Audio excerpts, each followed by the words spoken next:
만두국 조랭이 딱 먹으러 가는 거 같던데. 자, 얘들아. 일단 시험은 끝났고 우리가 시험 끝나고 너무 오랜만에 왔다, 그치? 그치, 그동안. 만두국 먹고 싶다고? 우리 이부영 완전히 그랬어? 잘했어? 그래서 우선 수능 볼 때까지 그런 짓 하지 마. 어? 한 번은 귀여운데 우리 두 번, 한 번 다시 그러면 두 번 다시 그러면 진짜로 널 안 봐버릴 거야. 네. 미쳤었거든. 부영이가 이거는 수능 미쳤나. 자, 소문 내지 말아주세요. 아무 데잖아. 소문 내지 말라고. 쪽팔려서 소문을 어떻게 내? 야! 아우 세상에 나 입에 담기도 싫어. 미친. 아우 정말 욕 나오지 마. 꼭 참고 네 엄마랑 나랑 신나게 내가 욕했거든. 그때 엄마. 아유 저 포기했어요. 막 이러시는 거야. 그냥. 아니에요. 내가 그래서 어머니 절대 포기하지 마세요. 이번 기말고사에서 다시 1등 만들 거예요. 안 만들면 제가 때려칠 거예요. 막 그랬어요. 그때. 아유 괜찮아요. 그냥 전 도영이 포기했어요. 막 이러시는 거야. 엄마가 노력했으면 괜찮아요. 그러니까 노력을 안 했잖아. 아우 정말 얘 아우 정말 미친. 자, 이건 시험부터는 어떻게 할 거냐면 얘들아 들어봐. 이제 우리가 시험 끝나면 보통 2주 정도가 뜨잖아. 근데 그 2주 동안은 뭐 할 거냐? 모의고사 대비를 할 거예요. 어차피 우리 용모가 또 한 달도 안 남았거든. 알죠? 이건 4일입니다. 그래서 용모 대비를 좀 할 거고 모의고사도 이제 석작석작 준비를 해야 되기 때문에 할 거고, 그리고 시험 대비는 알다시피 우리 몇 주? 6주를 하잖아. 그런데 그 6주 동안은 시험 대비 동안은 주 2회로 할 거예요. 시험은 정규 수업은 그대로예요. 내가 너희들한테 보냈잖아 문자. 정규 수업은 그대로 토요일 4시부터 7시까지, 아니 토요일에 일요일 이렇게 하는데 개별적으로 하나씩 땡길 거예요. 그러니까 예를 들어서 우리 시우가 왔어. 시우는 뭐 화요일 날 전 4시 올게요. 5시 올게요. 이렇게 했단 말이야. 개별적으로 잡을 거야. 그 오해 시간들은. 근데 만약에 시우가 그랬어? 언제 끝나냐고? 그 일요일 날 내가 준 게 있겠지. 요거 해와 시험 때 말이야. 예를 들어 우리가 이제 9시간부터 나가겠지? 9시간 제방내가부터 하겠지? 그럼 그거에 대한 문제가 딸려 있잖아. 이걸 다 했어. 네가 화요일 날 왔는데. 그러면 내가 테스트지 한 20문제 이런 걸 주는 걸 풀고 하나 틀리는 것까지. 하나 틀렸어. 내 지금 다 받았어? 고! 가는 거야 그럼. 그럼 뭐 한 20분이면 가겠죠? 뭔지 알겠죠? 알아들었지 지금? 근데 예를 들어서 우리 부영이가 이제 뭐 수요일 날 4시에 왔어. 5시에 왔어. 저는 수요일 5시에 이러고 왔는데 보니까 그것도 안 풀었어. 그 프린트도 안 풀었어. 그럼 어떻게 해야 될까? 그거부터 풀어야지. 그거부터 다 풀어야 되고 그 이만큼 못 풀었다. 그 이제 풀었어. 그 다음에 확인 문제 주면 그거 풀고 만약에 2개, 3개를 틀렸다. 그럼 어떻게 될까? 다시 풀어야 되겠지? 하나 줄 거지? 그럼 또 풀어야 되겠지? 하나 틀릴 때까지. 내지는 다 맞을 때까지. 오케이? 그러고 가는 거야. 그러니까 뭐 빨리 가는 애는 한 20분? 30분이면 가겠죠? 30분 정도면 가겠죠? 뭐 질문도 있고 하면 개별적으로 질문하셔야 되고요. 근데 만약에 못했다. 시험 이것도 숙제도 제대로 안 해왔다. 이런 새끼는 2시간, 3시간이 걸릴 수도 있겠죠. 근데 테스트를 또 계속 통과를 못한다. 그럼 4시간, 5시간이 될 수도 있겠죠. 어쨌든 뭐 12시 안에는 가겠죠. 하간 12시에 문 닫아야 되니까. 아시겠죠? 그렇게 할 거라고. 그래서 그 시간은 니네 난 언제 올게요를 개별적으로 받을 거야. 알겠지? 그다음에 친구랑 둘이 같이 할래요. 뭐 그러든가 말든가 그건 상관없고 어쨌든 따로 오는 시간을 그렇게 잡아서 내가 이번에는 좀 그걸 체크를 할 거라고. 그리고 안 되는 애들은 나머지만 못 시킬 거야. 이번에 알겠지만 우리 반에 60점 대가 2명 있거든? 미친 거지 지금. 이 아이들은 뭐 누구라고 얘기 안 할게. 넌 아니야. 60점대 2마리가 있거든. 그래서 걔네들은 나머지 공부를 시킬 거야. 그래서 2명이 아니야. 그래서 2명이 2등이야. 그래서 그 친구 2명은 따로 엄마들한테 다 얘기했어. 얘들 그냥 끊든가 아니면 좀 더 돈을 내고 좀 더 시켜라. 다른 애들보다 2배로 시켜라. 라고. 근데 엄마들이 2분 다 알겠다 그렇게 하겠다 이러셨어. 그래서 걔네들은 내가 억지로 없는 시간 내서 하여튼 왜냐? 걔네 둘 때문에 우리 전체 고의 평균이 허벌나게 내려갔잖아. 물론 거기에 도움을 주신 분들이 몇 분 계시지만 아무튼 그래서 우리 평균을 90으로 한번 땡겨보자고.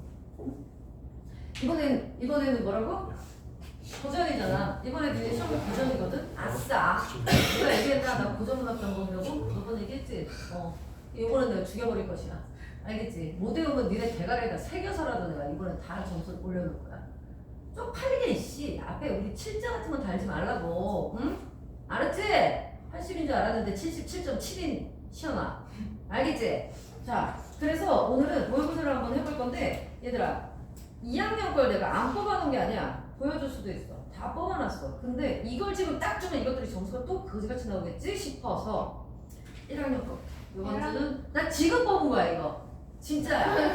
2학년 거 다 해놨다니까? 이만큼씩 다 해놨어. 그래서 하려고 아까 앉아가지고 생각을 하는데 이것들이 이걸 할까? 괜히 또 점수 그지같이 나오면 거시기 하니까 이번 주는 어차피 2주 동안 할 거거든. 그 다음 주부터 뭐야?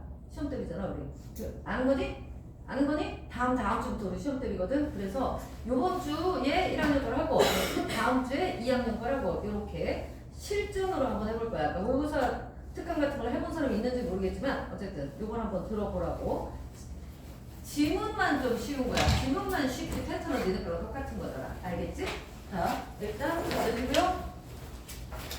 어떻게 네? 지금 그래 들어보세요. 어떻게 진행할 거냐면 먼저 지금 손대지 마세요. 지금은 아직 손대지 말고 자 옆에만 끄주시면 되겠죠?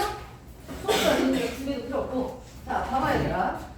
모의고사 유형이 아직 여러분들이 그 수능 니네가 수능 보는 모의고사 유형은 아직 안 나왔겠죠 당연히. 왜? 3월 24일 날 처음 나왔으니까 이거는 작년 재작년 거니까 언제 스타일이다?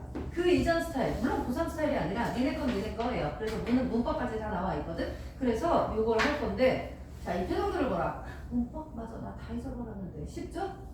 얘들아 여러분 수능의 문법 6문제 나온다 그랬죠? 6문제면 10몇 점이에요? 15점이죠. 14점에서 15점이거든요. 아 근데 그거 안 하면 안 돼? 안 해라. 하지 마라. 그러면 딴 거 다 맞아도 1컷이 간당간당하다는 거야. 안 할 수 없죠. 그러니까 문법은 어떻게 해야 돼요? 한번 했을 때 니네가 원래는 1학기 때 했잖아 우리가 문법을. 그치? 그때 다 외워놨어야 돼. 그래서 꾸준히 하루에 10분씩이라도 문법을 다 써야 된다고. 그러면 수능까지 뭐가 어디서 나와도 안 틀릴 수 있죠. 중세국어도 혹시 나오나요? 혹시 나와요. 작년에 니네 2학기 때 했던 거잖아. 2학기 기말 때 했던 거. 막 이상한 거 나오는 거 그것도 나와요? 나와요. 그러니까 매일 10분씩 진짜 파작도 간과하다가는 당합니다.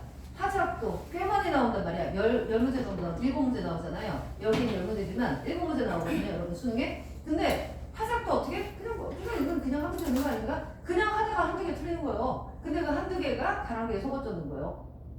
문제는 봐라. 100점은 똑같잖아요. 뭐랑? 아주 어려운 문제. 니네 뭐 과학지문, 인문지문, 뭐 예를 들어 철학지문 정말 어려운 거 낑낑낑 거려가지고 겨우 해냈단 말이야. 그거나 똑같다고요. 100점은. 그러니까 어떻게 해야 돼? 틀리려면 차라리 어려워서 시간 많이 걸린 걸 틀려야지 뭐 한다고 쉬운 걸 틀리냐? 그렇다고요. 그러니까 수능 공부는 다다닥 하는 게 아니라고요. 내신은 다다닥이 가능해요. 수능은 안 된다고. 꾸준히 할 때마다마다. 자 그리고 보세요. 얘들아 비문학 같은 경우는 무조건 어떻게 풀라 그랬어? 문단 나는 게 하고 풀라 그랬죠? 이따 내가 설명할 때 풀이할 때 다시 해주겠지만 자 요거 한번 넘겨보세요. 쭈루룩 넘기면 비문학 문제가 이제 16번부터 나오죠? 비문학 문제가 3개가 나왔고요. 그 다음에 넘겨봐. 문학 나왔죠? 10쪽 보세요. 10쪽 문제는 보지 말고 내가 하는 데만 따라와봐.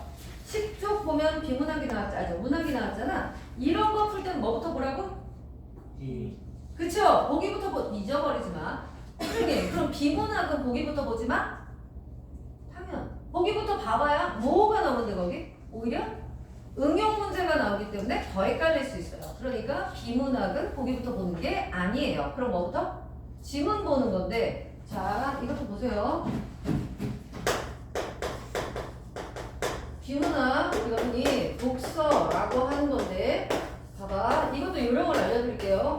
이대로 한번 해보시라고요. 지금 할 때 다음 주도 그렇고 6월 3일날 당연히 자 뭐부터 하라 그랬어? 항상 끊어놓으라고. 1문단, 2문단, 3문단, 4문단 이런 식으로 끊어놓으라고. 그리고 나서 뭐 해? 그리고 나서 뭐부터 읽는 거냐면 첫 번째 문단의 맨 윗문장, 맨 끝문장 특히 여기에 지표가 나오죠? 따라서 뭐 이런 거. 그러므로 아니면 이제 아래에서 이런 걸 내가 보겠다 라고 하는 거 필히 읽으셔야 돼요. 여기는 그럼 읽지 마? 아니 이게 중요하다고요. 그러면 진짜 나중에 니네가 이건 나중에 풀어야지 라고 해놓고 또르륵 다 풀고 왔을 때 시간이 없어. 그럴 땐 어떻게? 이것만 보는 거예요. 띵띵. 2문단은 첫 번째, 3문단도 첫 번째, 4문단도 첫 번째. 그러면 일단 뭐야? 2문단에서는 뭐에 대해서 얘기하는구나. 여기선 얘에 대해서 얘기하고 여기는 얘에 대해서 얘기하는구나. 가 나오죠. 그리고 첫 번째 문단에서는 뭐가 나와요? 핵심 어가 나오죠. 이 글 전체에서 내가 이 초록색 얘기할 거야 가 나온다고요. 그럼 그 초록색을 종류를 얘기하는 건지 유형, 종류 내지는 장단점, 한계, 원리 뭘 얘기하는 건지만 똥똥똥 정리해주면 된다고요. 알겠니? 한번 해보세요. 이번에 한번 적용해보세요. 지금. 그리고 자, 문화지문 같은 경우는 뭐 봐야 된다고? 항상 문제에 뭐가 달려있어? 보기 박스가 달려있어. 이거부터 정리하고 가세요. 그냥 쭉 읽고 가는 게 아니에요. 정리하는 거예요. 얘 하나만 해드릴게요. 11쪽에 34번 보세요. 왕시전은 제목이 왕시전이란 얘기지 고전소설이란 얘기기 때문에 왕시전은 34번에 보기만 봅니다. 여인을 향한 남성의 애틋한 사랑을 그린 작품이다. 일단 주제 다 나왔네요. 혼인한 남녀 주인공이 외부의 힘에 의해 헤어질 수밖에 없었지만 이를 극복하고 재회하는 행복한 결말을 맞이한다. 이건 당연한 거고. 왜? 고전소설이니까. 해피엔딩. 그죠? 그죠? 그래서 그 과정에서 초월적인 존재의 힘을 빌려 문제를 해결하거나 남자 주인공이 원래 신성계의 존재였다고 설정하는 등의 전기적인 요소가 나타난다. 자, 그럼 여기다 우리 뭐 정리해놓는데? 쓰라는 게 아니야. 니네는 거기다 밑줄만 똥똥 쳐놓고 들어가시면 돼요. 본문을 읽기 전에. 자, 근데 나는 지금 얘기해주는 거니까 나도 써볼게요. 뭐라고? 이런 거 뭐라 그래요? 애정소설이란 얘기죠. 애정소설인데 뭐가 있었어? 시련이 있었어. 그리고 다시 만나요. 다시 합의된대. 그런데 이 시련 사이에 누가 있어? 누가 있대? 조력자가 있어요. 그런데 조력자가 누구래요? 천상계죠. 천상계. 초월적인 사람 이래잖아요. 초월적인 뭐 사람이 아니어도 어쨌든 아까 말한 그 숙현별은 파랑새 이런 게 되겠지? 시연아? 초월적인 거, 레어 이런 게 있고 또 뭐라고? 남자 주인공이 뭐였다고 원래? 남자가 신성계였다. 그럼 이런 거 우리 뭐라 그래? 신성계 사람이 땅에 내려온 거 뭐라고 한다고? 적강이라고 한다고 했죠. 그래서 이것도 그럼 적강 화설을 가지고 있구나. 요 정도만 정리해 놓는 거예요. 그리고 본문 들어가서 읽으면서 보는 거예요. 뭐 봐야 된다 그랬어? 소설에서 당연히 제일 중요한 게 뭐예요? 응? 현대소설이라면 시점, 구성 이런 것들이 중요하지만 고전이잖아요. 얘는. 뭐가 제일 중요해요? 사건, 인물의 심리. 그 사건을 대하고 있는 인물의 심리. 땡. 더 이상 볼 거 없죠. 그리고 여기서 땡땡땡 나와줬으니까 이런 것들 나오면 밑줄 쫑쫑 치면서 읽으시면 되는 거고요. 알겠나요? 자, 그래서 한번 시작해 볼 거예요. 지금은 어디까지 할 거냐면 비문학까지만 다 보세요. 비문학까지가 어디냐? 9쪽까지죠. 9쪽 30번까지입니다. 30번까지. 30번까지. 40분 드릴게요. 40분 동안 30문제를 풀 거예요. 45분 드릴게요. 비문학이니까. 40분? 45분. 오케이. 45분. 지금 시작할게요. 45분. 시간 21분이야. 네? 네. 시간. 그러니까 5시 5분? 이 정도면 되는 거죠? 5시 5분 정도까지 풀어볼게요.